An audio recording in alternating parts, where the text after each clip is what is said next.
Hello everyone, welcome to Brilliant Launchers. कल हमने क्या किया था? कल हमने आपको जो टर्म वन का फिजिक्स का पेपर है, जब जो अभी अभी हुआ, उसके सेक्शन ए को हमने पूरी तरीके से सॉल्व कर लिया था। आज हम इस वीडियो में सेक्शन बी के क्वेश्चंस को सॉल्व करने जाएंगे। तो ठीक है, आज का मैं पहला क्वेश्चन लेता हूं यहाँ पे। तो पहला क्वेश्चन यहाँ पे आपका आज का कौन सा है? Question number 26। कल 20 तक हमने कर लिया था। तो 26 जो क्वेश्चन है उसमें क्या गिवन है? 2 point charges plus 16q and minus 4q are located at x is equal to 0 and x is equal to L. The location of the point charge on x-axis at which the resultant electric field due to these charge is 0 is. ठीक है, यहाँ पे आपको बोल दिया है कि 16q एक चार्ज गिवन है, प्लस 16q और एक माइनस 4q आपके पास एक चार्ज गिवन है, जो कि x is equal to 0 और x is equal to L पे रखा हुआ है रेस्पेक्टिवली। ठीक है, फिर उस एक्स एक्सिस पे आपको एक ऐसा पॉइंट बताना है जहां पे इलेक्ट्रिक फील्ड क्या होगा? 0 होगा। ठीक है, तो इस क्वेश्चन पे अपन लोग क्या करते हैं, आगे बढ़ते हैं। इस क्वेश्चन में कैसे कैसे बनेगा और x की वैल्यू जो है वो आपको कौन सा ऑप्शन सही होगा अपन लोग वो देखते हैं। ठीक है, चलिए सबसे पहले यहाँ पे क्वेश्चन नंबर 26, इसमें मैंने क्या कर लिया, यहाँ पे मान लीजिए प्लस 16q यहाँ पे मेरे पास मैंने ड्रॉ कर लिया। ठीक है, यहाँ पे क्या है, x इक्वल टू 0 के पास में। ठीक है, अब उसके बाद मैंने कुछ दूरी पे यहाँ पे x is equal to L की दूरी पे, x is equal to L के दूरी पे मैंने क्या कर लिया, माइनस 4q ड्रॉ कर लिया। तो इतना तो मुझे समझ में आ गया कि इस पॉइंट पे अगर इन दोनों के बीच में कहीं पे कोई पॉइंट है, इन दोनों के बीच में कहीं पे कोई पॉइंट है, वहां पे क्या होगा मेरे पास, इलेक्ट्रिक फील्ड 0 तो नहीं हो सकता। E is not equal to 0 यहाँ पे होगा। क्यों? क्योंकि अगर इसके कारण अगर मैं यहाँ पे करूं, अगर मैं एक प्लस 16q के कारण करूं, है ना, तो इलेक्ट्रिक फील्ड किधर आएगा? एक बार आप देखिए, इधर आएगा, है ना, और माइनस 4q के कारण भी इलेक्ट्रिक फील्ड इधर आएगा। तो नेट इलेक्ट्रिक फील्ड इसी डायरेक्शन में हो रहा है, जो कि पॉसिबल अब यहाँ पे 0 होना नहीं है। ठीक है, अगर मैं इसको इस एक्सिस को यहाँ कहीं बढ़ा दूं, इस एक्सिस को मैं यहाँ कहीं बढ़ा दूं और इसमें मान लो मैं x is equal to something कुछ x नाम ले दिया, तो यहाँ 16q के कारण किधर आएगा? 16q के कारण इधर आएगा इलेक्ट्रिक फील्ड, और इसके कारण किधर आएगा? ये इधर आएगा। मान लीजिए यहाँ पे किधर आएगा, इस अपोजिट डायरेक्शन में आएगा। तो दोनों इलेक्ट्रिक फील्ड क्या कर सकते हैं, एक दूसरे को कैंसिल कर लेते हैं। अगर मान लो फॉर एग्जांपल मैं इसको ई बी नाम दे दिया और इसको ई ए नाम दे दिया, ठीक है, इसको ई ए नाम दे दिया क्योंकि इस पॉइंट का नाम मैं ए दे दिया, इसका नाम बी दे दिया। तो यहाँ पे अब मेरे पास net electric field E A plus E B, E A plus E B is equal to क्या होना चाहिए यहाँ मेरे पास? 0 होना चाहिए, है ना। इसका मतलब यहाँ पे दोनों और अपोजिट डायरेक्शन में, तो मैं क्या लिख सकता हूँ, E A minus E B entirely opposite direction में इज इक्वल टू 0, मतलब E A should be equal to E B होना चाहिए। ठीक है, चलिए दोनों की वैल्यू रख देते हैं। ई की वैल्यू क्या होगी, के क्यू की जगह मैं यहाँ पे क्या रख सकता हूँ, के क्यू की जगह ई ए की जगह, मतलब ये वाला ए वाले पॉइंट में कौन सा चार्ज यहाँ पे प्रेजेंट है? 16q चार्ज जो है वो प्रेजेंट है। ये वाला हो गया 16q डिवाइडेड बाय r का स्क्वायर। ठीक है, यहाँ पे r की वैल्यू क्या है मेरे पास? r की वैल्यू यहाँ पे क्या है? r की वैल्यू यहाँ पे है मेरे पास x है, क्योंकि इस पॉइंट से इस पॉइंट तक की जो दूरी है वो क्या है, वो x है। ये वाला हो गया x का स्क्वायर हो गया, इज इक्वल टू k 16 के, अब यहाँ पे कौन सा चार्ज आ जाएगा? माइनस 4q चार्ज है। ठीक है, ये 4q डिवाइडेड बाय, अब डिस्टेंस आप देख लीजिए यहाँ पे, यहाँ से इस a से लेके इस o पॉइंट तक का जो डिस्टेंस है वो क्या हो गया मेरे पास? x है। ठीक है, तो इस b से o तक का डिस्टेंस जो है वो क्या हो जाएगा? a से b तक का जो डिस्टेंस है वो कितना है? वो l है। ठीक है, a से b तक का जो डिस्टेंस है वो कितना है? l है, और टोटल डिस्टेंस कितना है? वो x है। तो यहां से यहां तक का डिस्टेंस कितना हो जाएगा? x में l अगर मैं माइनस कर दूं तो वही डिस्टेंस मेरे पास क्या है, हो जाएगा, है ना, इसका स्क्वायर हो गया। अब यहाँ पे जितना भी कुछ भी जो कैंसिल आउट होंगे उन सबको कैंसिल आउट कर दीजिए, कैंसिल हो गया, कैंसिल हो गया, कैंसिल हो गया, ये 1 टाइम्स चले गया, ये 4 टाइम्स चले गया। ये वाला क्या हो जाएगा यहाँ पे से मेरे पास? 4 by x square is equal to हो गया मेरे पास 1 divided by x minus l का होल स्क्वायर। अगर दोनों तरफ मैं क्या कर देता हूँ, स्क्वायर रूट कर देता हूँ, अगर दोनों तरफ मैं क्या कर दिया, इसका स्क्वायर रूट कर देता हूँ अगर दोनों तरफ, तो ये हो जाएगा 2 divided by x is equal to 1 divided by x minus l आ गया। ठीक है कि नहीं? अब इसको सॉल्व करते जाइए आप, इसको अगर आप सॉल्व करते जाएंगे तो क्या आ जाएगा मेरे पास? इसका 2 into x minus l is equal to x आ जाएगा। इसका मतलब 2x minus 2l is equal to x। ठीक है, तो यहां से x की वैल्यू क्या आ जाएगी आपके पास? अब x की वैल्यू यहां से आप निकाल लेंगे, x की वैल्यू आ जाएगी 2l। ठीक है, तो कौन से डिस्टेंस पे अपने पास अपना जो इलेक्ट्रिक फील्ड है वो 0 रहेगा, वो हो जाएगा x is equal to 2l पे। इसमें आपका फिर कौन सा ऑप्शन सही था? आप अगर यहाँ पे अपन टिक लगा लेते हैं कि ऑप्शन नंबर डी जो था वो सही था। ठीक है, अगला क्वेश्चन है question number 27। An electric dipole of dipole moment 4 into 10 to the power minus 4 coulomb per meter kept in a uniform electric field of 10 to the power minus 3 newton per coulomb experience a torque of 2 into 10 to the power minus 8 newton meter. The angle which the dipole makes with the electric field is। ठीक है, बड़ा ही simple question है, formula based question है ये वाला, आप इसको तुरंत में सॉल्व कर सकते हैं। चलिए क्वेश्चन नंबर 27। ठीक है, इसमें आपको पास फॉर्मूला आपको पता है, टाउ इज इक्वल टू होता है पी ई साइन थीटा होता है। टाउ की वैल्यू आपको इसमें गिवन है, टाउ की वैल्यू आपको गिवन है, टाउ इज इक्वल टू आपको गिवन है यहाँ मेरे पास 2 × 10⁻⁸ गिवन है ना। पी की वैल्यू कितनी गिवन है, पी की जो डाइपोल मोमेंट की जो वैल्यू आपको कितनी गिवन है 4 × 10⁻⁵ गिवन है, और ई की जो वैल्यू आपको गिवन है वो 10 × 10⁻³ गिवन है। ठीक है, अब यहाँ पे अगर मैं साइन थीटा निकालू, sine theta is equal to क्या हो जाएगा मेरे पास, यहाँ पे sine theta is equal to हो जाएगा PE, sine theta is equal to क्या हो जाएगा tau divided by P E आ जाएगा, है ना। तो यहाँ पे क्या हो जाएगा मेरे पास, टाउ की वैल्यू रख देता हूँ 2 × 10⁻⁸ डिवाइडेड बाय 4 × 10⁻⁵ इंटू ई की वैल्यू 10⁻³ सारी वैल्यूज यहाँ पे कट जाएंगी, है ना। सिर्फ और सिर्फ क्या बच जाएगा यहाँ पे 1/2 बच जाएगी। तो थीटा की वैल्यू, साइन की कौन सी वैल्यू 1/2 होती है, थीटा की 30 डिग्री वाली जो वैल्यू होती है वो क्या होती है मेरे पास, वैल्यू 1/2 होती है। तो यहाँ पे जो 30 डिग्री वाला ऑप्शन है वो क्या रहेगा हमारे पास, जो है वो करेक्ट रहेगा। ठीक है, चलिए तो फिर यहाँ पे हम लोग क्या कर देते हैं, इसका ऑप्शन नंबर ए को जो है वो करेक्ट कर देते हैं। ठीक है, चलिए अब अगला question, 3 identical charge are placed on axis left to right. ठीक है, placed on axis left to right on x-axis, 3 identical charges are placed on x-axis from left to right with adjacent charges separated by a distance d. The magnitude of force on the charge from its nearest neighbor charge is f. Let I be the unit vector of x plus x-axis. Then the net force on each charge from left to right is. ठीक है, from left to right बोल दिया है।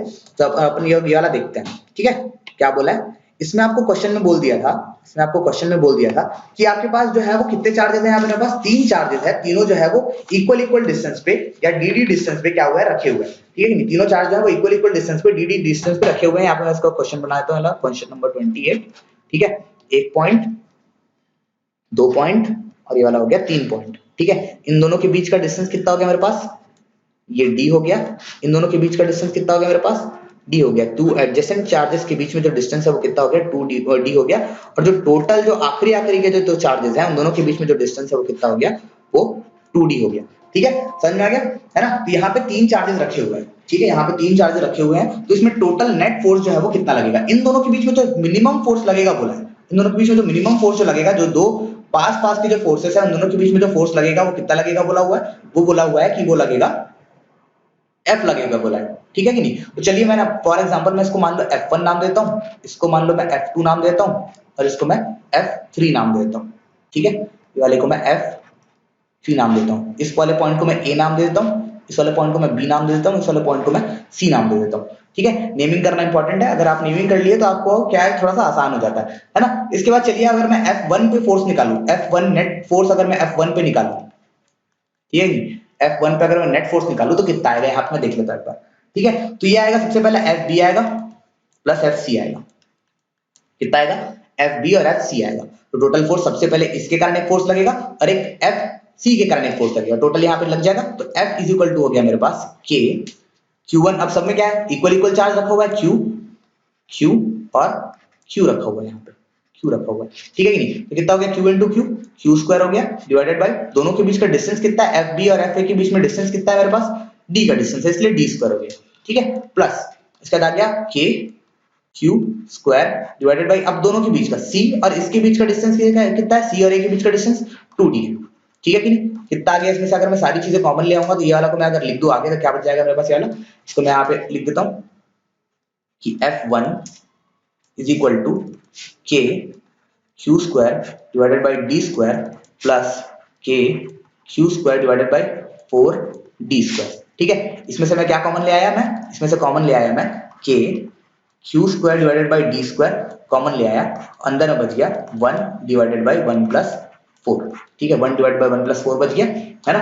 ये वाला क्या हो गया मेरे पास, ये वाला हो गया। अगर इसको मैं F मान लेता हूँ, ये क्या बोला हुआ है, ये वाले को बोला हुआ है F है, ये कितना है, F है बोला हुआ है। दो जो सबसे पास वाले चार्ज है, मतलब मान लीजिए ये वाला चार्ज है, B वाला चार्ज है और जो A वाला चार्ज है, दोनों चार्ज के बीच का जो डिस्टेंस फोर्स है वो कितना गिवन है, वो आपको गिवन है F गिवन है ना। तो यहाँ पे इसको मैं F ले लेता हूँ, इसको ये वाला को अगर आप सॉल्व करेंगे तो 5/4 इंटू F आएगा।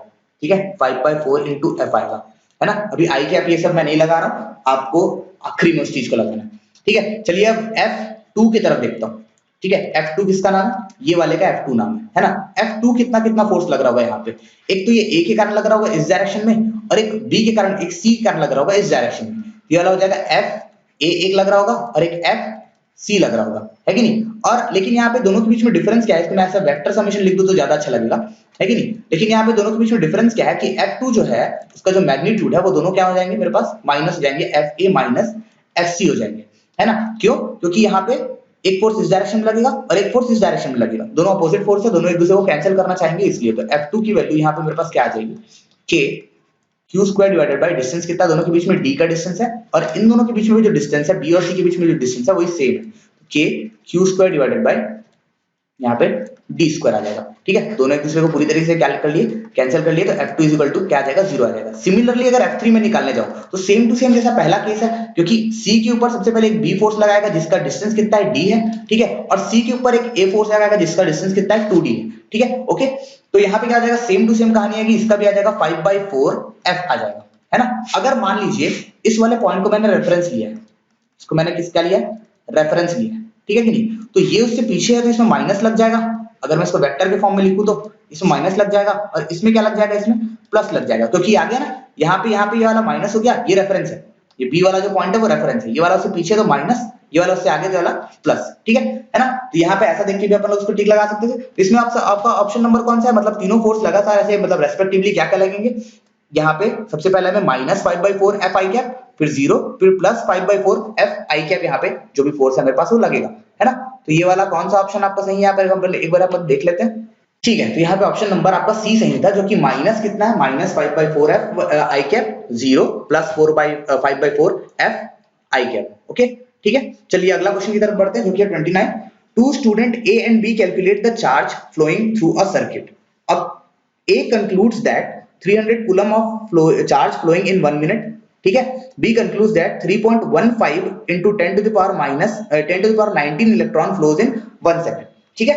चलिए फिर इसको हम लोग सॉल्व कर लेते हैं। अगर इसको सॉल्व करने जाए, अगर अपन इसको किसमें सॉल्व करने जाए, इसको अगर अपन लोग आगे सॉल्व करने जाएंगे, इसमें ये बड़ा ही अच्छा क्वेश्चन था वाला, आपको इसमें एक बार थोड़ा सा दिमाग बस लगाना था, बाकी ये वाला क्वेश्चन जो है बहुत इजी है ना। अगर अपन यहाँ पे से जाए कि करंट की वैल्यू क्या होती है, करंट की जो वैल्यू क्या होती है, करंट की जो वैल्यू होती है वो होती है कितना होती है, वो वैल्यू होती है चार्ज पर यूनिट टाइम। हर सेकंड में, एक पर्टिकुलर सेकंड में, एक पर्टिकुलर क्रॉस सेक्शन एरिया से कितने चार्जेस पास हो रहे हैं, वही क्या होता है, करंट होता है, ठीक है कि नहीं। तो ये 300 चार्जेस जो है, वो 300 कूलम ऑफ चार्ज है, वो कितने मिनट में पास हो रहे हैं, 1 मिनट में, है ना। इसका मतलब 300 कूलम के जो चार्ज है वो 60 सेकंड में पास हो जाते हैं। इसका मतलब कितना आ गया है मेरे पास, 5 एम्पियर आ गया, ठीक है। यहाँ पे कितना आ गया, 5 एम्पियर आ गया, है ना। अगर इसको मैं सॉल्व करूं, इसको मैं सॉल्व करूं, ठीक है, ये वाला क्या बोल दिया कि 353.125 into 10 to the power minus 19 electrons पास हो रहे हैं कितने में, 1 सेकंड में,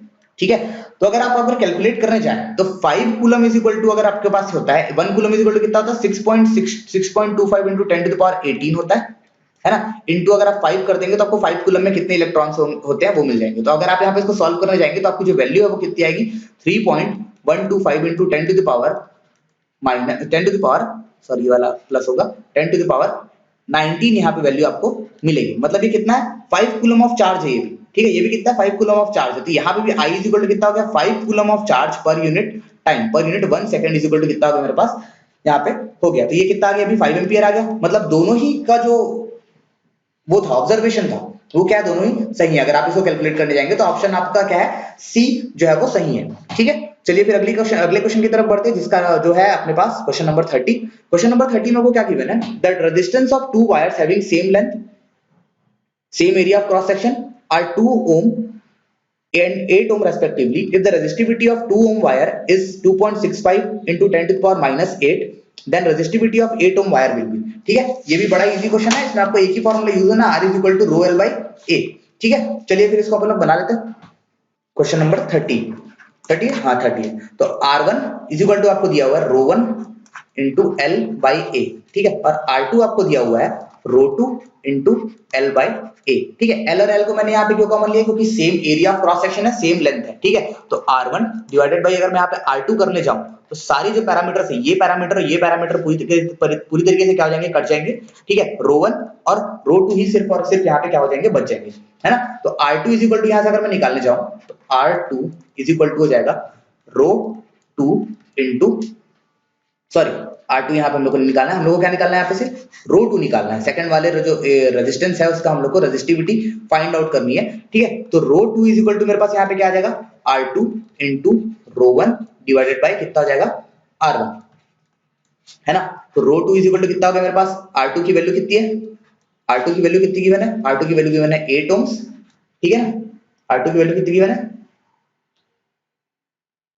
8 ओम्स गिवन है, इनटू रो 1 की value 2.65 into 10 to the power minus 8 ohm metre given है। उसके बाद R1 की वैल्यू 2 गिवन है, ठीक है कि नहीं। R1 की वैल्यू जो है वो कितनी गिवन है 2 ओम्स गिवन है। तो ये दोनों को अगर मैं काट दूं तो 4 हो जाएगा।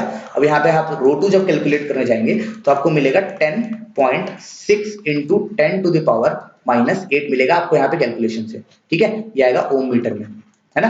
तो ये वाला आपका ऑप्शन क्या है जो हुआ सही है, 10.6 into 10 to the power minus 8 ohm metre, है ना। चलिए ऑप्शन नंबर कौन सा सही है देखते हैं। इसमें आपका ऑप्शन नंबर ए जो है वो सही है, 10.60 into 10 to the power minus 8 ohm metre, ठीक है। चलिए अगले क्वेश्चन की तरफ बढ़ते हैं, question number 31।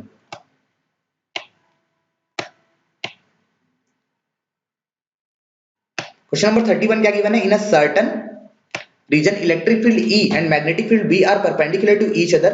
An electron enters the region perpendicular to the direction of both E and B and moves undeflected. The speed of electron is, ठीक है। अब ये अनडिफ्लेक्टेड मूव हुआ है, मतलब यहाँ पे मेरे पास अगर मैं बना दूं तो यहाँ पे मेरे पास मैग्नेटिक फील्ड कुछ ऐसी थी अंदर की तरफ जाती हुई, समझ लीजिए क्रॉस मैग्नेटिक फील्ड है फॉर एग्जांपल, ठीक है। और इलेक्ट्रिक फील्ड कुछ ऐसी थी, ठीक है, उसके परपेंडिकुलर, ठीक है। इलेक्ट्रिक फील्ड कुछ ऐसी थी, है ना। और उसके बाद जो मेरा ये अपना फोर्स है, सॉरी अपना जो ये क्या बोलते हैं उसको, जो इलेक्ट्रॉन है ना, इलेक्ट्रॉन जो है वो ऐसा निकल गया, इन तीनों के परपेंडिकुलर निकल गया, ठीक है कि नहीं, और अनडिफ्लेक्टेड निकला। तो ये क्या हो गया, ये सिंपल एक वेलोसिटी सिलेक्टर का क्वेश्चन है। इसमें वेलोसिटी ऑफ इलेक्ट्रॉन अगर E बाय B होती है, इसमें वेलोसिटी ऑफ इलेक्ट्रॉन अगर E बाय B होती है तो क्या होता है उसका, वो अनडिफ्लेक्टेड वहां से निकल जाता है, ठीक है कि नहीं। तो आपको इसमें ऑप्शन वाला कौन सा हो जाएगा, अगर आपने वेलोसिटी सिलेक्टर पढ़ा होगा उसका डेरिवेशन भी किया होगा, ठीक है, मैंने क्लास में कराया भी था। तो यहाँ पे क्या आ जाएगा वाला ऑप्शन नंबर सी जो है वो यहाँ पे आपका करेक्ट है, ठीक है। चलिए फिर अगला क्वेश्चन देखते हैं। A test charge of 1.6 into 10 to the power minus 19 coulomb is moving in a velocity of v is equal to 4 I cap plus 3 k cap meter per second in a magnetic field b is equal to 3 k cap plus 4 I cap, the force on the test charge will be, ठीक है। Simple सा question है ये वाला। अब अपने को पता है कि लॉरेंस फोर्स कितना लगता है, F is equal to Q into V cross B लगता है, ठीक है। लॉरेंस फोर्स का ये वाला डेरिवेशन है, ये वाला अपन लोग किए हुए। लॉरेंस फोर्स क्या होता है, V क्रॉस B होता है, ठीक है। तो यहाँ पे अगर दोनों जो वेक्टर है मेरे पास सेम वेक्टर है, ठीक है, देखिए 4 I cap 3 k cap और 3 k कैप, दोनों सेम वेक्टर है, और दो सेम वेक्टर के बीच में जो एंगल होगा, है ना, एंगल होगा वो जीरो होगा। और एंगल अगर जीरो है तो जो क्रॉस प्रोडक्ट होता है, वो क्या हो जाता है हमारे पास, क्या हो जाता है, जीरो हो जाता है ना। फिर पूरी जो f की जो वैल्यू है वो क्या हो जाएगी, जीरो हो जाएगी। जो पूरी जो f की वैल्यू है वो क्या हो जाएगी हमारे पास, जीरो हो जाएगी। तो यहाँ पे कौन सा ऑप्शन सही है, ऑप्शन नंबर डी जो है वो क्या है, सही है, ठीक है कि नहीं। आप क्रॉस प्रोडक्ट अगर पढ़े होंगे तो उसमें जो फॉर्मूला आता है वो क्या होता है, QVB sin थीटा आता है, F is equal to QVB sin theta आता है क्रॉस प्रोडक्ट वाले फॉर्मूले से। फिर वहां पे QVB sin थीटा में अगर थीटा की वैल्यू आप जीरो रखते हैं तो sin थीटा की वैल्यू कितनी, sin जीरो की वैल्यू क्या हो जाती है, जीरो हो जाती है। अगर sin जीरो की वैल्यू जीरो है तो टोटल फोर्स इसमें कितना लगेगा, जीरो हो जाएगा। अगर आप सिंपल क्रॉस प्रोडक्ट के कॉन्सेप्ट इसको देखें तो दो सेम वेक्टर्स का जो क्रॉस प्रोडक्ट होता है वो क्या होता है, जीरो होता है। जैसे कि आई कैप क्रॉस आई कैप अगर मैं करूं तो वो क्या हो जाएगा, जीरो हो जाएगा, ठीक है। चलिए फिर आगे बढ़ते हैं, क्वेश्चन नंबर 33, ठीक है। In a series LCR circuit at resonance, क्या होगा मेरे पास, the current is equal to कितना होता है, ठीक है। ये वाला एकदम सिंपल क्वेश्चन है। सीरीज एलसीआर सर्किट में क्या हो जाएगा मेरे पास, अब आपको पता है सिंपल सा एक फॉर्मूला आपको याद होना चाहिए कि V is equal to, sorry वाला मैं यहाँ पे इसको इरेज कर देता हूँ, V is equal to I Z होता है, ठीक है। तो I इज इक्वल टू क्या हो जाएगा, V बाय Z होता है ना। बट एट रेजोनेंस ये जो XL Z की वैल्यू जो होती है, Z की जो टोटल वैल्यू होती है वो क्या होती है, R square plus XL minus XC का होल स्क्वायर होता है, ठीक है। XL माइनस XC का होल स्क्वायर होता है। है ना, और यहाँ पे एक्सएल इज इक्वल टू क्या हो जाता है मेरे पास, एक्सी हो जाता है ना, एक्सी हो जाता है। तो ये दोनों क्या होगा, पूरी तरीके से कैंसिल होगा। जेड की वैल्यू पूरी तरीके से क्या मिल जाती है हम लोग को, ये आर मिल जाती है। ये मैंने क्लास में बताया हुआ था, ठीक है। तो ये वाला क्वेश्चन मैंने कराया हुआ था क्लास में, तो वी बाय ये वाला हो जाएगा आर, ठीक है। यहाँ पे जेड की वैल्यू पूरी तरीके से क्या हो जा रही है, सिर्फ और सिर्फ आर हो जा रही है, इसलिए, है ना। ये वाला इसमें ऑप्शन नंबर ए जो है वो एकदम क्या है, सही आंसर है, ठीक है। तो जिस दिन आंसर नंबर यहाँ ए लगाया होगा उनको यहाँ पे मार्क्स मिलेंगे। अब अगला क्वेश्चन है, the frequency of an AC source for which 10 microfarad capacitor has a reactance of 1000 ohm is, ठीक है। ये भी एकदम ही सिंपल क्वेश्चन है, चलिए इसको बना लेते हैं। आपको क्वेश्चन क्या गिवन है, आपको क्वेश्चन गिवन है कि जो फ्रीक्वेंसी मेरे को फाइंड आउट करना है, अगर एक्सी आपकी एक्सी की वैल्यू कितनी गिवन है, 1000 ओम्स गिवन है, ठीक है कि नहीं। और कैपेसिटेंस की जो वैल्यू है वो क्या गिवन है, कैपेसिटेंस की जो वैल्यू है वो क्या गिवन है, इसमें एक बार मैं चेक कर लेता हूं।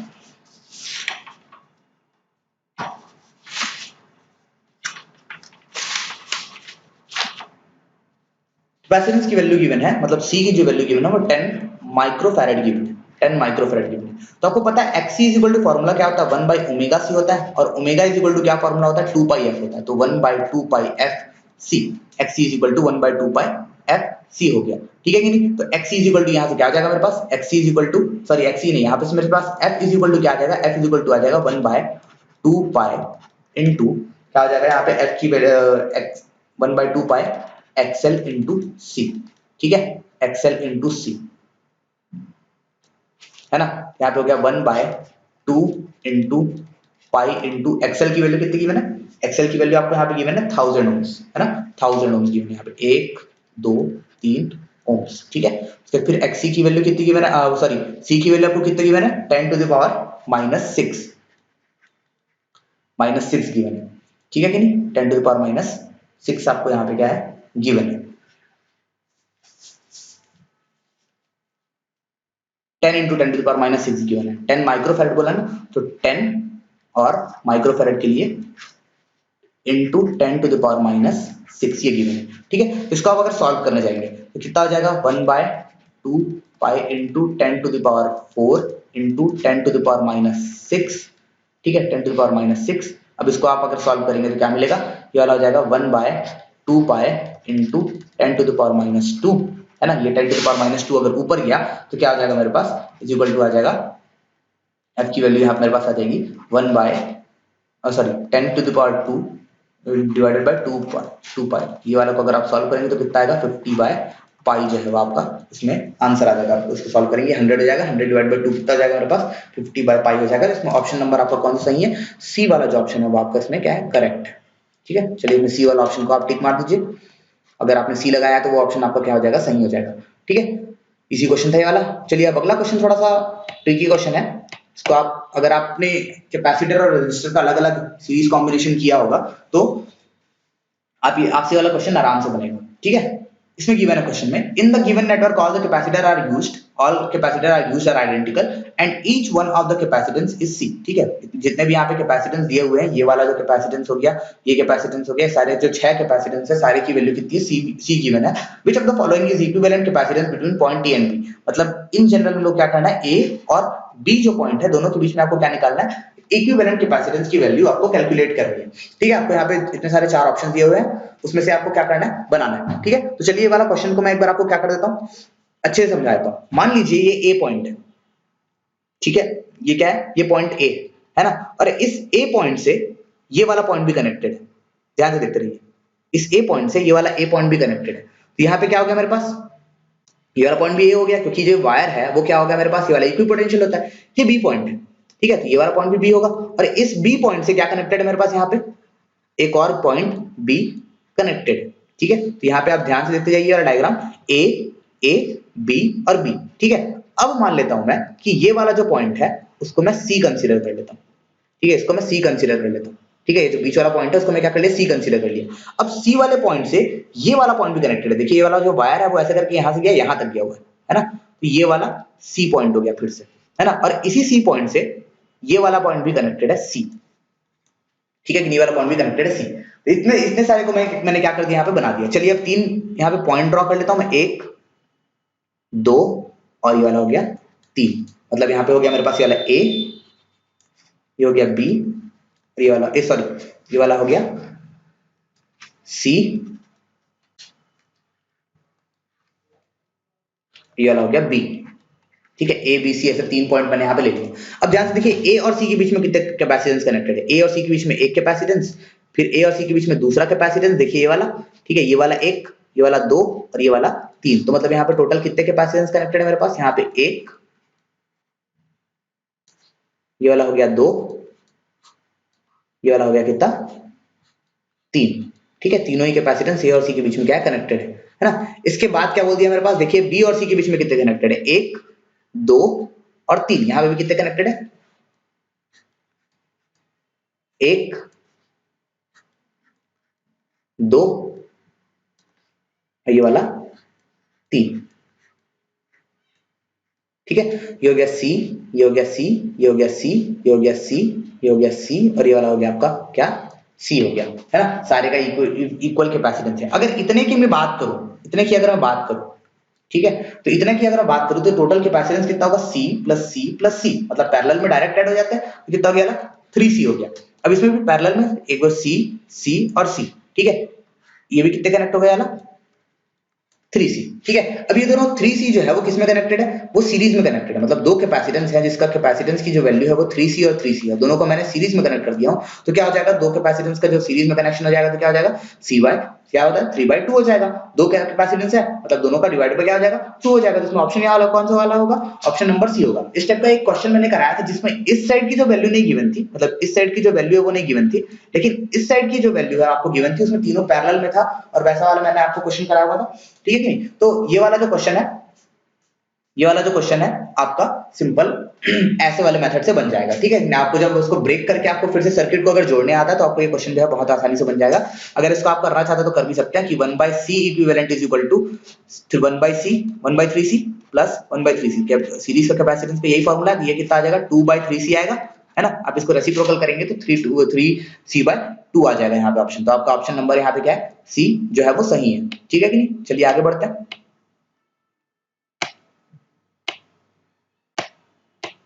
क्वेश्चन नंबर 36 गिवन है,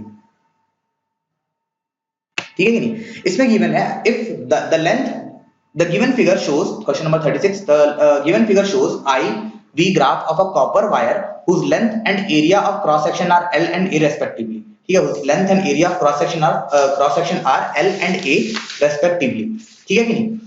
तो इसमें से The slope of the curve becomes, ठीक है। चलिए सबसे पहले इसको मैं क्या कर लेता हूँ, ग्राफ के फॉर्म में लिख लेता हूँ। ये वाला y है और ये वाला जब मान लीजिए मेरे पास क्या है x है, और ये वाला इसका क्या हो जाएगा, स्लोप हो जाएगा। ठीक है कि इसका जो tan थीटा हो जाएगा, यहाँ पर जो tan थीटा होता है वो क्या हो जाता है m हो जाता है, स्लोप होता है। ठीक है, तो नॉर्मल ये एक स्ट्रेट लाइन है जो कि किससे पास हो रहा है, ओरिजिन से पास हो रहा है। उसका इक्वेशन क्या होता है, y इक्वल टू mx होता है। ठीक है कि नहीं। और यहाँ पे y की जगह में क्या है मेरे पास, y की जगह में क्या है I है ना। और m तो चलिए m को मैं ऐसे ही लिख देता हूँ। और x की जगह क्या है मेरे पास, क्या है x की जगह क्या है मेरे पास v है। ठीक है, ये हो गया मेरे पास v, ये हो गया मेरे पास क्या v, है ना। तो I is equal to mv हो गया मेरे पास, I is equal to mv हो गया। और m की वैल्यू क्या होती है, v और I के बीच में रिलेशन क्या होता है, एक रेजिस्टेंस के लिए आपको पता होगा कि v बाय r होता है। v बाय क्या होता है, r होता है। इसका मतलब m इज इक्वल टू यहाँ पे मेरे पास क्या मिल गया, 1/r मिल गया, है कि नहीं, 1/r मिल गया। और r का एक फॉर्मूला आपको पता है, आप सारे फॉर्मूले अगर आप ध्यान में रखते हैं तो आपसे ये वाला क्वेश्चन बहुत ही आसानी से बन सकता था। r का जो फॉर्मूला होता है वो कितना होता है, r is equal to rho l by a होता है। अब इसमें बोला हुआ है कि ऑप्शंस अपन लोग देख लेते हैं। ठीक है, slope of the curve becomes, option एक बार हम लोग देख लेते हैं कि ऑप्शन क्या क्या गिवन है। Less if the length of the wire is increased, ठीक है, देख लेते हैं एक बार। More if the length of the wire is increased, more if the wire of steel of same dimension is used, more if the temperature of the wire is increased. Simple सा question है। ठीक है, अगर आप length बढ़ाते हैं तो आपका जो रेजिस्टेंस है वो भी क्या होगा, बढ़ जाएगा। अगर आप रेजिस्टेंस को क्या करते हैं, बढ़ाते हैं, तो आपका जो स्लोप है वो क्या बन जाएगा, कम हो जाएगा। ठीक है कि नहीं। तो इसका मतलब अगर लेंथ बढ़ता है, अगर length is increased then slope will become less. तो आपका ऑप्शन नंबर क्या होगा, यहाँ मेरे पास ए जो है वो क्या हो जाएगा, सही हो जाएगा। एकदम सिंपल सा क्वेश्चन था ये वाला।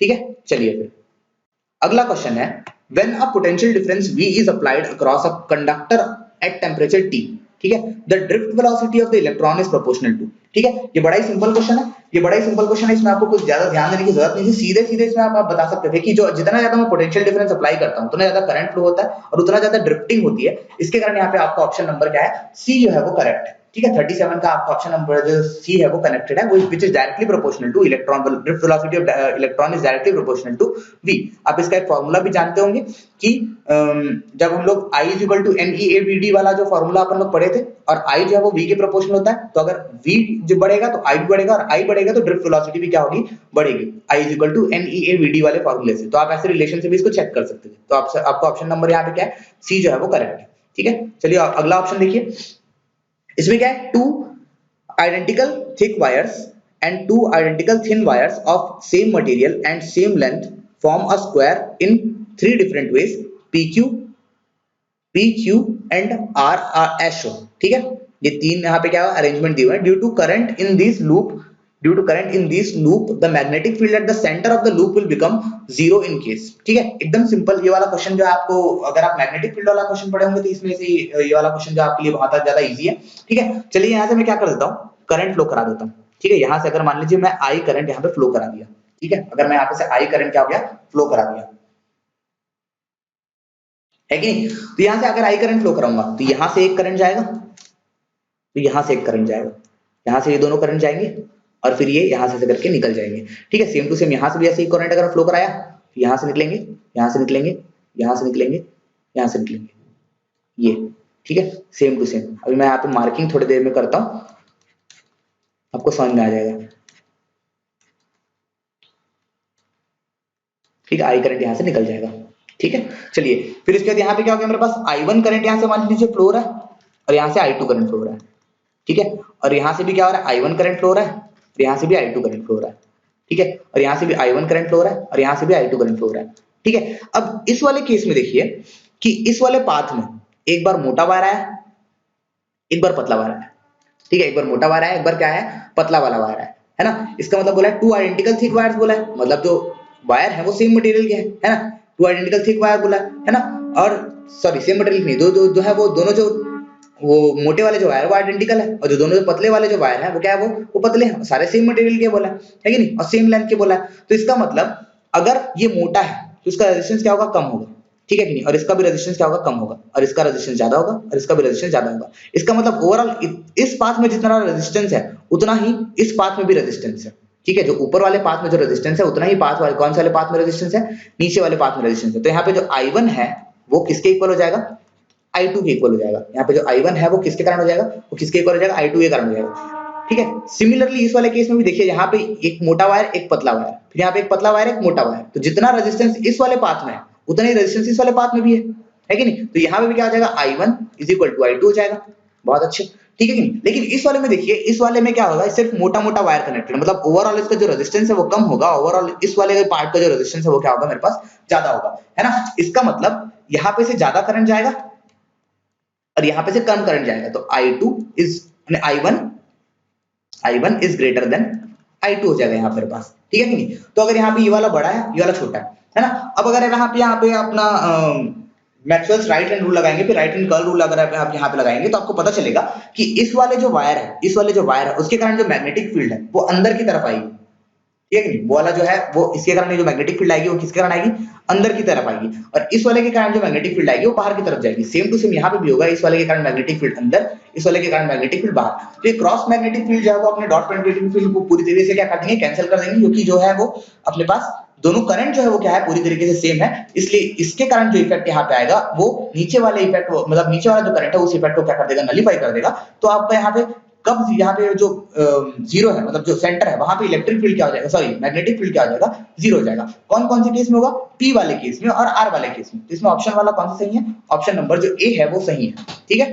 तो इसमें आपको अगर डायरेक्शन का अच्छा खासा आइडिया है तो आप इसको क्या कर सकते हैं, बड़ा आराम से वाला क्वेश्चन को हैंडल कर सकते हैं, ठीक है। चलिए अब अगला क्वेश्चन देख लेते हैं हम लोग। अगले क्वेश्चन में क्या गिवन है, circular current coil produces a magnetic field V0 at its centre, the coil is rewound so as to have 3 turns and same current is pass through it, the new magnetic field at the centre is, ठीक है। एकदम बढ़िया सा question है ये वाला, कि अगर मान लीजिए मेरे पास करंट कैरिंग कॉइल है, ठीक है, उसके सेंटर पे जो मैग्नेटिक फील्ड आ रहा है वो बी नॉट आ रहा है, ठीक है, उसके सेंटर पे जो मैग्नेटिक फील्ड आ रहा है वो कितना आ रहा है, वो बी नॉट आ रहा है ना। अब उसके पास सेंटर पे जो मैग्नेटिक फील्ड आया वो कितना है, उसमें बी नॉट आया। अब उसके बाद उस वायर को जो रीबाउंड किया गया, उसको तीन, उसी सेम वायर को अपन लोग छोटा सर्कल बनाया और 3 टर्न्स उसको कर दिए, ठीक है कि नहीं। तो कितना हो जाएगा ये अपने को यहाँ पे, उसमें कितना मैग्नेटिक फील्ड हो जाएगा ये अपने को जानना है। मैग्नेटिक फील्ड बड़ा होगा छोटा हो जाएगा अभी हम लोग को कोई आइडिया नहीं है, अपन लोग यहाँ पे एक बार देख लेते हैं क्या होगा, ठीक है। क्वेश्चन नंबर 39, ठीक है नहीं। अपने को पता है B is equal to B not is equal to, चलो मैं ले लेता हूँ, B not is equal to कितना आ जाएगा मेरे पास, mu not I divided by 2a। ये फॉर्मूला होता है सर्कुलर करंट कैरिंग कॉइल के लिए, उसके सेंटर मैग्नेटिक फील्ड के लिए, ठीक है। तो यहाँ पे a की जगह मैं r ले लेता हूँ क्योंकि रेडियस मैं यहाँ पे r कंसीडर करने वाला हूँ, ठीक है, कैपिटल R ले लेता हूँ बड़े वाले रेडियस के लिए। तो ये वाला जब बड़ा वाला था उसके लिए, ठीक है कि नहीं। लेकिन अब मेरे पास क्या कर दिया, सेम वायर को मैंने क्या कर दिया यहाँ पे, उसको 3 बार बाउंड कर दिया, ठीक है कि नहीं। तो सर्कमफेरेंस का फॉर्मूला कैसा बन जाएगा कि 2 पाई r, जितना उसका सर्कमफेरेंस पहले रहा होगा उतना ही सर्कमफेरेंस उसका कितना रहा होगा, उतना ही टोटल लेंथ उसका कितना रहा होगा, बाद में भी रहा होगा, बस वो 3 टाइम्स हो गया होगा। जो 3 सर्कल हो गया ना मेरे पास, 3 सर्कल हो गया, छोटे वाले सर्कल का 2 पाई r और कितने सर्कल हो गए, छोटे वाले सर्कल का एक सर्कल का 2 पाई r और 3 सर्कल के 3 into 2 पाई r, और वो किसके इक्वल हो जाएगा, बड़े वाले सर्कल के सर्कमफेरेंस के इक्वल हो जाएगा। क्यों, क्योंकि उसी सेम वायर को ही अपन लोग ने बाउंड किया, ठीक है। तो ये कटा और यहाँ पे capital R is equal to आ गया 3r आ गया, ठीक है कि नहीं। तो अब b का जो फॉर्मूला है मैं लिख लेता हूँ, b का यहाँ पे जो फॉर्मूला होता है वो n mu naught i divided by 2 into r होता है। 2 into क्या होता है मेरे पास, r होता है ना, ठीक है। तो यहाँ पे r की वैल्यू यहाँ से क्या आ जाएगी मेरे पास, कैपिटल R by 3 आ जाएगी, है ना। चलिए यहाँ पे रख देते हैं, नंबर ऑफ टर्न्स कितने हो गए, आप 3 हो गया, mu naught i divided by यहाँ पे 2 into यहाँ पे क्या हो गया मेरे पास r by 3, है ना। तो इस 3 को मैं ऊपर मल्टीप्लाई कर देता हूं तो 9 mu naught i divided by 2 r हो जाएगा।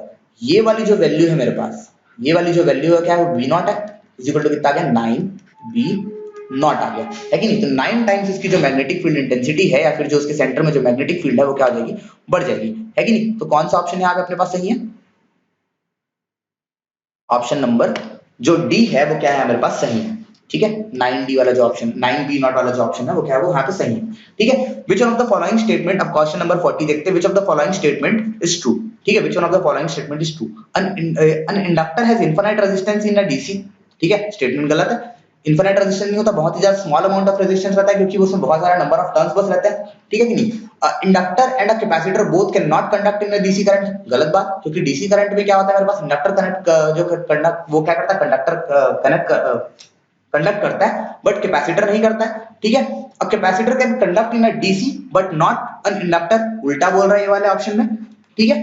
ये वाला ऑप्शन भी गलत हो गया। An inductor can connect in DC circuit but not a capacitor, very good. ये वाला जो ऑप्शन है वो वाला सही है मेरे पास, क्योंकि इंडक्टर जो होता है उसमें बहुत ज्यादा नंबर ऑफ टर्न्स बस होते हैं, है ना। और इसमें से जब मैग्नेटिक फील्ड अगर इसमें से अल्टरनेटिंग करंट पास नहीं होता, डायरेक्ट करंट पास होता है तो कांस्टेंट फ्लक्स बनता है, कांस्टेंट फ्लक्स होने के कारण यहाँ पे सेल्फ इंडक्टेंस यहाँ पे नहीं होता है, ठीक है। बहुत ही कम अमाउंट में यहाँ पे उसको क्या होता है, रेजिस्टेंस मिलता है, इस कारण यहाँ क्या कर देता है, डीसी करंट को आराम से कंडक्ट कर जाता है, ठीक है। इसलिए यहाँ पे क्या हो जाएगा अपने पास, ऑप्शन नंबर जो है वो डी जो है वो सही है, ठीक है कि नहीं। चलिए क्वेश्चन नंबर 41 की तरफ बढ़ते हैं। क्वेश्चन नंबर 41, ठीक है। The magnetic flux linked with a coil is given by phi is equal to, the magnetic flux linked with a coil is given by phi is equal to 5t square plus 3t plus 16, where phi is in Webers and t is in seconds. The induced EMF at coil, the induced EMF in the coil at t is equal to 5 second will be, ठीक है। बड़ा easy question, एकदम simple, एक ही आपको formula लगाना था, E is equal to होता है आपके पास, ये induced is equal to होता है आपके पास d phi by dt होता है, ठीक है कि नहीं। यहाँ माइनस लगता है, आप माइनस को यहाँ पे लेंस लॉ के कारण आप उसको लगा भी सकते हैं, नहीं भी लगा सकते हैं, वैसे लगाना चाहिए, लेकिन यहाँ ऑप्शन में माइनस नहीं गिवन है, इसलिए इस माइनस को हम लोग क्या करेंगे, अंडरस्टूड करके चलेंगे कि इसने लेंस लॉ पहले से ही कंसीडर करके चला, ठीक है। तो E इज इक्वल टू यहाँ पे हो जाएगा d by dt of 5t square plus 3t plus 6, इसका डिफरेंशिएशन कितना आ जाएगा, E इज इक्वल टू आ जाएगा मेरे पास, इसका डिफरेंशिएशन आ जाएगा E is equal to 10t plus 3 आ जाएगा। यहाँ पे t की जगह अगर मैं 5 रख दूं, है ना, कितना आ जाएगा, E is equal to 50 plus 3, मतलब कितना आ गया 53, ठीक है। तो आपका ऑप्शन क्या है यहाँ पे पास, जो ए है वो सही है, आंसर इज 53 वोल्ट, ठीक है। अब अगला question, if a charge is move against a coulomb force of an electric field, ठीक है, देन अगर क्या होगा, चार्ज को उसके कूलम्ब फोर्स के अगेंस्ट में क्या करा जा रहा है, वो किया जा रहा है, ठीक है, तो intensity of electric field increases, electric field में कोई फर्क नहीं पड़ेगा, है ना, intensity of electric field decreases. आखिरी ऑप्शन, अगला ऑप्शन है work is done by the electric field, electric field यहाँ वर्क डन नहीं कर रहा है क्योंकि हम लोग इलेक्ट्रिक फील्ड के ऑपोजिट में हम लोग लगा रहे हैं, ठीक है, तो work done by external source, ठीक है, तो मतलब हम लोग क्या कर रहे हैं, इलेक्ट्रिक फील्ड के अगेंस्ट में हम लोग क्या कर रहे हैं, वर्क कर रहे हैं, हम लोग को ताकत लगाना पड़ेगा इलेक्ट्रिक फील्ड के ऑपोजिट पे डालने के लिए, इसलिए यहाँ पे work done by external source जो है वो क्या हो जाएगा, मान लीजिए सही हो जाएगा, ठीक है कि नहीं। क्वेश्चन नंबर 43, ठीक है, क्वेश्चन नंबर 43, अगला क्वेश्चन देख लेते हैं, क्वेश्चन नंबर 43 जो कि है, a charge q is located at the center of a circle, ठीक है, of radius r, the work done in moving a test charge q naught from point a to b, ठीक है, from point a to b at opposite end of the diameter as to complete a semicircle is, ठीक है, यहाँ पे अब question क्या होता है, बोला है आपको, एक बार मैं समझा देता हूँ। यहाँ पे बोला है कि अपने पास यहाँ पे एक चार्ज है, प्लस क्यू चार्ज है, यहाँ पे मेरे पास प्लस क्यू चार्ज है, सेंटर में रखा हुआ है, ठीक है, और एक यहाँ पे क्या बना हुआ है, सर्कल बना हुआ है, ठीक है, और आपको इस डायमीटर के अक्रॉस पॉइंट, यहाँ पे एक चार्ज रखा हुआ था, यहाँ पे एक चार्ज रखा हुआ था, सॉरी यहाँ पे प्लस कैपिटल क्यू ले लेता हूँ ये वाले को मैं,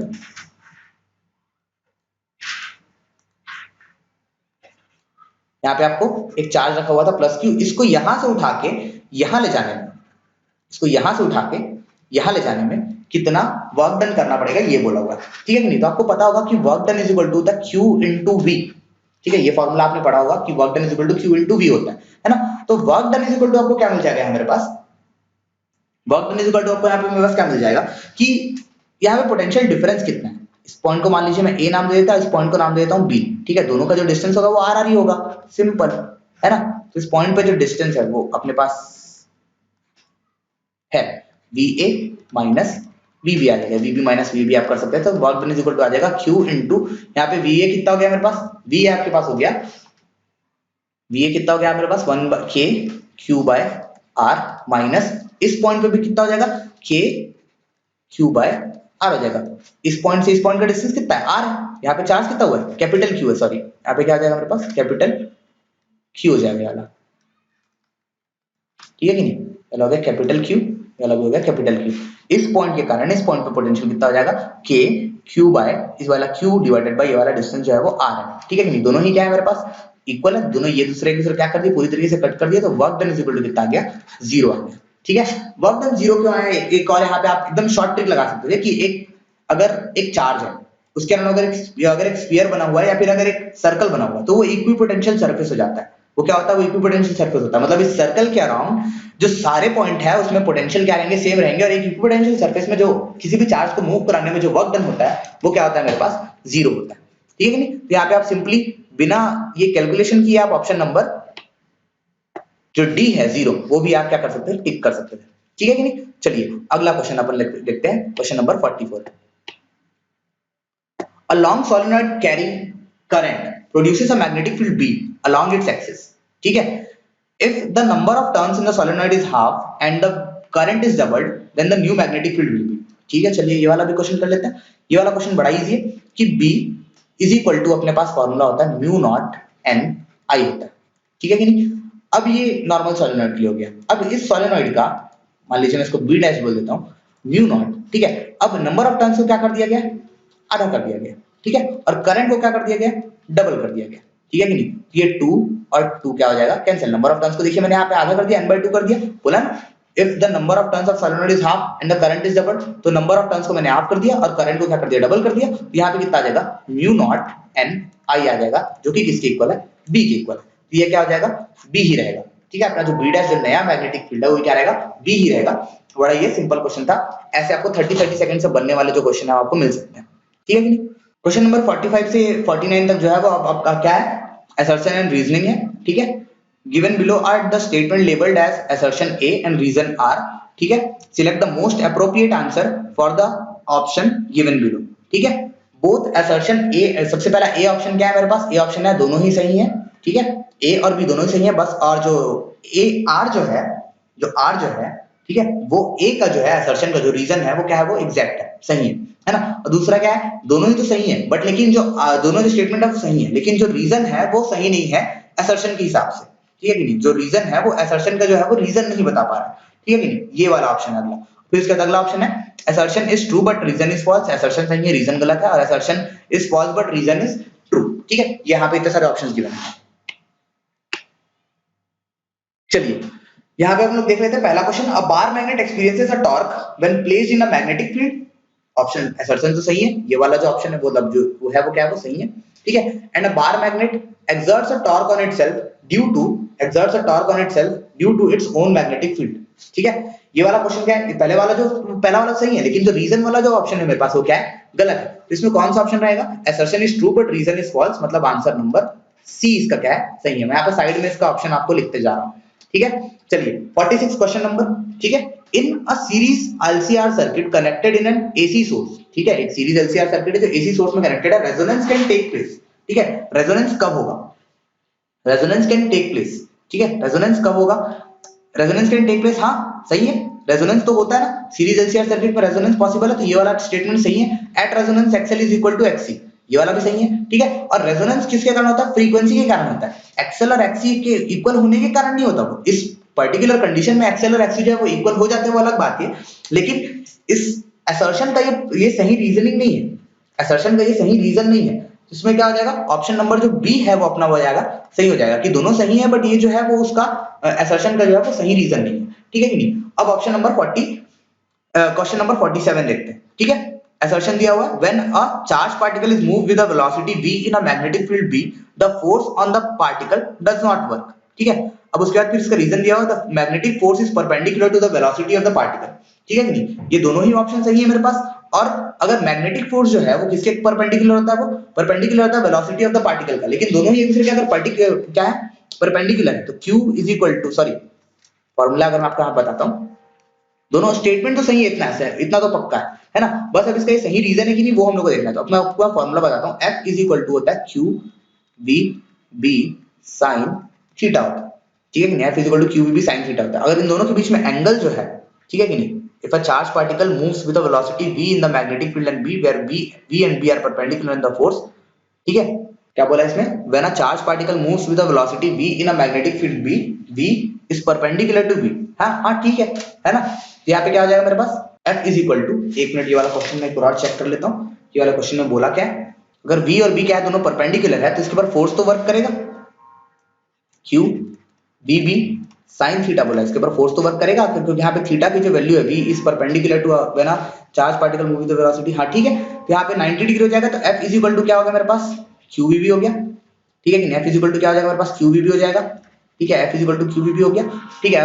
F is equal to QVB हो गया तो magnetic force is perpendicular to the velocity of the particle, ये भी सही है। तो यहाँ पे पहला वाला जो है the force on the particle does not work, ठीक है। लेकिन यहाँ पे फोर्स तो क्या है जो वर्क करेगा, तो इसमें कौन सा वाला जो ऑप्शन है वो सही होना चाहिए, assertion is false but reason is क्या हो जाएगा, सही हो जाएगा। तो इसमें ऑप्शन नंबर जो डी है वो क्या रहेगा, इसमें सही रहेगा, इसमें ऑप्शन नंबर डी जो है वो सही रहेगा, ठीक है कि नहीं। चलिए अगले क्वेश्चन की तरफ बढ़ते हैं, question number 48,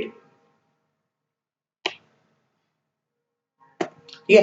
induced EMF in two coil made of wire of same length and the same thickness, one of copper and aluminium and another of aluminium is same, ठीक है। The current in the copper coil is more than the aluminium coil, सही बात है, ठीक है कि नहीं। Current जो कॉपर में जो करंट बनेगा, ठीक है, इंड्यूस्ड ईएमएफ कब होता है, जब भी उसमें एक चेंज इन फ्लक्स होता है। अगर फ्लक्स वहां पे चेंज हो रहा है एक पर्टिकुलर कॉइल के अक्रॉस में, तो वहां पे क्या होगा मेरे पास जो उसका ईएमएफ है वो इंड्यूस होगा। और वो वायर अगर क्लोज है तो क्या हो जाएगा मेरे पास, अगर वो वायर क्लोज है तो पूरी तरीके से मेरे पास क्या हो जाएगा, उसमें मैग्नेटिक फील्ड भी इंड्यूस हो जाएगा, सॉरी करंट भी क्या हो जाएगा, फ्लो होना चालू हो जाएगा, है ना। लेकिन करंट किसके ऊपर डिपेंड करेगा, करंट डिपेंड करेगा रेजिस्टेंस के ऊपर। तो जिसका ज्यादा रेजिस्टेंस है उसमें उतना कम क्या हो जाएगा, करंट फ्लो होगा, है ना। तो यहाँ पे रेजिस्टेंस कॉपर का जो है वो क्या है, कॉपर का जो रेजिस्टेंस है वो क्या है यहाँ मेरे पास ज्यादा है, ठीक है। सॉरी कॉपर का रेजिस्टेंस जो कम है, वो एल्यूमिनियम का रेजिस्टेंस जो है वो क्या है, वो ज्यादा है ना। तो यहाँ पे जो असर्शन है वो भी सही है और रीजनिंग जो है वो भी सही है, असर्शन और रीजनिंग दोनों सही है, इसलिए यहाँ पे क्या है मेरे पास ऑप्शन नंबर ए इसका क्या हो जाएगा, सही हो जाएगा, ठीक है कि नहीं। अब क्वेश्चन नंबर 49 देखिए, a transformer is used to increase और डिक्रीज एसी वोल्टेज ओनली, ठीक है। एसी वोल्टेज को क्या करता है, इंक्रीज और डिक्रीज करने का काम करता है। Transformer works on the basis of mutual induction, ठीक है, बहुत ही सही। दोनों ही इसमें मेरे पास क्या है, सही है। दोनों ही मेरे पास असर्शन और रीजनिंग सही है। और जो ए है, ट्रांसफार्मर किस प्रिंसिपल पे काम करता है, ट्रांसफार्मर किस प्रिंसिपल पे काम करता है, वो किस प्रिंसिपल पे काम करता है, वो म्यूचुअल इंडक्टेंस के इंडक्शन के प्रिंसिपल पे ही काम करता है। जिसमें भी ऑप्शन नंबर क्या हो जाएगा, सही हो जाएगा, क्योंकि ए और बी जो है, और सॉरी ए और आर जो है दोनों वो सही है, और आर जो है वो सही रीजन है ए का। ठीक है कि नहीं? तो यहाँ पे आपने आज हमने क्या किया, सेक्शन नंबर बी सॉल्व कर चुके हैं। आज के लिए यहाँ पे इस सेशन को हम लोग एंड करते हैं, इस वीडियो का एंड करते हैं। ठीक है, आपको अगर आपको कोई भी क्वेरीज होगी ब्रिलियंट लॉन्चेस के रिगार्डिंग, हमारे कोचिंग के रिगार्डिंग, तो आप टेलीग्राम से या फिर हमारे व्हाट्सएप नंबर से जुड़ सकते हैं। ठीक है, ओके देन, थैंक यू।